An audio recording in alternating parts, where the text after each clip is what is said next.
Bom, muito se fala sobre o que o senhor foi e fez, mas eu quero começar perguntando quem é Eduardo Cunha hoje. Bom, hoje vamos dizer o seguinte, eu sou uma pessoa tentando voltar ao espectro político, tentando resgatar a história que foi interrompida, não pela minha vontade, e buscando participar da vida política do país da mesma forma que eu sempre participei. Então, e além disso, continuo trabalhando, continuo empreendendo, continuo cuidando das minhas coisas, recuperando as minhas coisas, mas sempre o político que quer voltar a participar e que participa de uma forma indireta e quer voltar a participar de uma forma direta. Quando o senhor fala tentando, quais são os entraves? Não, os entraves é que tem um tempo, né? A eleição é o ano que vem, quando ele diz tentando, que eu tenho que reconstruir. Na prática, a minha filha se elegeu deputada federal no Rio de Janeiro e eu não vou mais disputar pelo Rio de Janeiro. Então eu tenho que começar, quando eu digo tentar, que eu tenho que reiniciar, conquistar uma nova base, buscar o eleitorado para poder chegar lá. Esse é um ponto que eu digo tentando, é uma tentativa realmente, que a gente espero que dê certo, mas só a eleição que vai poder dizer isso, né? Deise, vai lá. Presidente, boa noite. Boa noite, Eu já vou começar com uma pergunta bem polêmica aqui. Vamos embora. O senhor foi afastado da presidência da Câmara dos Deputados por unanimidade pelo STF sob a alegação de que estaria interferindo nas investigações da Lava Jato.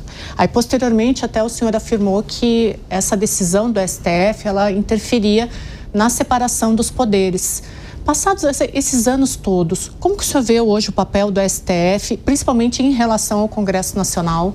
Vamos lá, Deise, com relação ao meu caso específico, não foi bem por estar interferindo na Lava Jato. Ali fazia parte de um jogo político que o Procurador-Geral da República, o Rodrigo Janot, estava conduzindo naquele momento, em conluio com o próprio governo na época.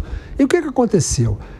Me deram uma medida cautelar de afastamento do mandato por supostamente estar tentando interferir no meu próprio processo de apreciação no Conselho de Ética de cassação do mandato. Só que naquela época você não tinha nenhum regramento sobre que tipo de recurso eu tinha. Então, o que me coube fazer?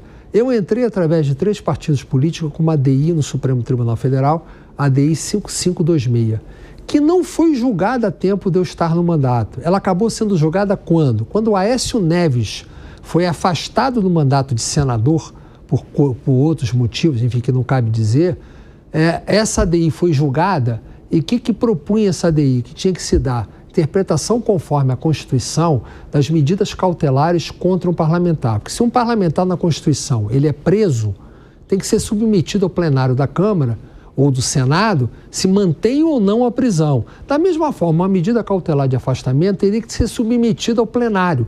E não foi submetido ao plenário. E essa ADI foi julgada e foi dada a conclusão que teria que ser submetido, sim, ao plenário. E então foi submetido o caso do Aécio ao plenário, que o retornou ao mandato. Então, isso não foi me dado esse direito. Foi a partir da interpretação que eu busquei no próprio Supremo que passou a ter. Isso só configurou o critério político que foi usado contra mim. É claro que foi uma interferência de poder, eu disse isso com muita clareza. Na verdade, eu não fui afastado por unanimidade. Houve uma liminar dada pelo Teori Zavascki na madrugada e levou para o plenário no outro dia para confirmar a liminar. E foi isso que aconteceu. Quer dizer, eu não fui dado ao direito de defesa. E tanto que se alguém tiver o cuidado de examinar aquela peça do Teori Zavascki, ele dizia que não tinha nada na Constituição que autorizasse o meu afastamento, mas também não tinha nada na Constituição que autorizasse eu permanecer. Quer dizer, é uma frase surreal, mas está contida naquela decisão. Então, o tempo vai acabar mostrando o absurdo que foi aquela decisão. E, infelizmente, o Poder Judiciário, de uma maneira geral, e, obviamente, quando a gente fala o Poder Judiciário, o Supremo, na sua última instância, que é o Poder Judiciário, tem decisões que são motivadas politicamente em certos momentos. Vai muito pelo condão da política naquela decisão. Naquele momento, eles tinham maioria para poder, de uma certa forma, dar curso a uma vingança por ter levado o processo impeachment. Na prática, o que aconteceu foi isso. Tive um processo de vingança pelo fato de eu ter conduzido aquele impeachment. Foi depois do impeachment, antes não tinham condições de julgar aquilo. E nenhuma das questões pelas quais o senhor foi acusado ou suspeito, elas se concretizam, elas são verdadeiras, nada disso existiu? Eu não tenho, veja bem, as condenações que eu acabei tendo depois desse processo todo, elas foram todas anuladas. Tá? Inclusive, o principal processo que tinha, aquela polêmica que ficava fazendo chacota de mim, dizia que eu era usufrutuário, eu publiquei no meu livro Tchau Querida, o Diário do Impeachment, eu coloquei a peça do Ministério Público reconhecendo e me pedindo autorização pelo fato de eu ser usufrutuário. Até isso eu tenho publicado no livro um documento oficial do Ministério Público. Então, é claro que o processo ainda vai um dia ser de novo julgado, ele retornou, ainda está naquele processo de primeira fase, agora vai voltar para o Supremo, mas efetivamente, ao fim, nesse estágio hoje, eu sou absolutamente ficha limpa, como se diria, não tenho condenação, tem processo que vai retornar, porque foi para a Justiça Eleitoral, mas, obviamente, que não vai ter nenhum sucesso. Bom, antes de passar para os nossos amigos, eu só preciso questioná-lo sobre isso, porque o senhor foi alvo de 10 operações da Polícia Federal, se não me engano, à época, não, né? 10 não. Acho que eu fui alvo de... Não, fui alvo de um... Não, de bastante... Não, eu fui alvo de inquérito. Na operação mesmo só teve uma. Mas aí que levaram também a vários inquéritos, se não me engano... Sim, mas foram as delações. Não? Exato. Eu fui alvo de, talvez, de 10 delações, então, não de 10 operações. Em muitas dessas ações, o senhor foi absolvido ou houve a anulação? Anulação. Todas, ou foi absolvido ou foi anulado. Exato. Agora, no caso das anulações, os defensores da Lava Jato, eles dizem que, embora as ações tenham sido anuladas por manobras judiciais, os fatos aconteceram. Como é que o senhor rebate esse argumento? Os fatos não foram julgados.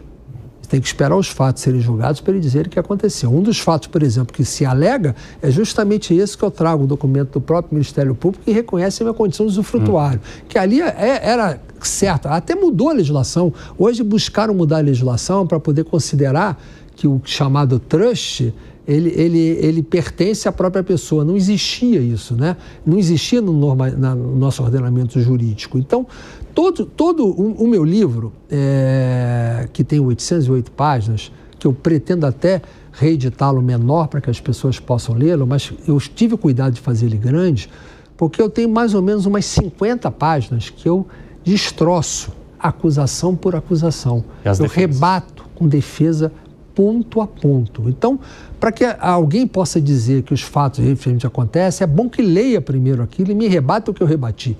Porque ali não foi uma coisa feita... Eu mesmo cuidava da minha defesa. Eu mesmo participava das peças da minha defesa. Então, eu conheço a minha situação processual mais do que os meus próprios advogados, com certeza absoluta. Então, eu tenho convicção que os fatos, as acusações são mentirosas. E todas elas baseadas em delações não comprovadas. Não há um fato pelo qual eu não fui condenado, que eu não dizia as palavras ditas pelo delator foram corroboradas em que? Em nada. Por outro delator, ou por uma coisa que o delator mesmo apresentou, por papel escrito pelo próprio delator, ou por planilha que o delator encheu com a mão dele, quer dizer, tudo coisa forjada. Então, esse processo de delação premiada, ele precisa ser revisto. Foi já parcialmente revisto, mas ele precisa ser profundamente revisto. Não dá para a gente ficar nesse processo em que pessoas são acusadas por conluios que foram feitos pelo Ministério Público com pessoas que estavam em situação... Eu convivi, eu vi isso, eu vi pessoas saírem do meu lado para fazerem delação. Eu sei o que era feito para isso. Então, isso é uma coisa que um dia, a sério, talvez seja uma coisa boa num próximo mandato que eu tenha para a gente trabalhar esse assunto, porque não dá para a gente permitir que aconteça essa tortura que foi feita com determinadas pessoas dentro dessa operação.